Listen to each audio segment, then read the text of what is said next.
तर तुम्ही शब्द दिला होता कोणालाही सोडणार नाही, अटक केली. मी कालच खरं तर मीडियाला माहिती नाही, दुर्दैवाने वेगवेगळ्या चॅनलचे काही अँकर कारण नसताना माझ्या नावाची बदनामी करून मला त्याच्यात टार्गेट करतात. माझा दुरावणे पण संबंध नाही आणि ह्यामध्ये मी काल पण जाहीरपणे बोललो.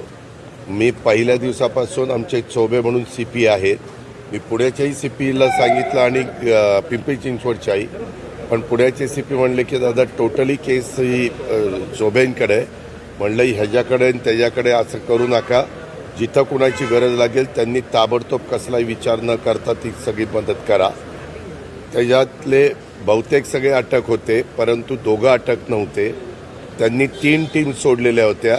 काल पुन्हा मी सकाळी चोबेला सांगितलं की अजून टीम वाढवा, पण ह्यांना अजिबात सोडता कामा नये. ताबडतोब अटक करून ह्यांना जे काही आता नवीन आपण काही कायदे केलेले आहेत, जुने कायदे आहेत, ह्या सगळी कलमं लावून ह्यांचे जे कोणी ह्याच्यात दोषी असतात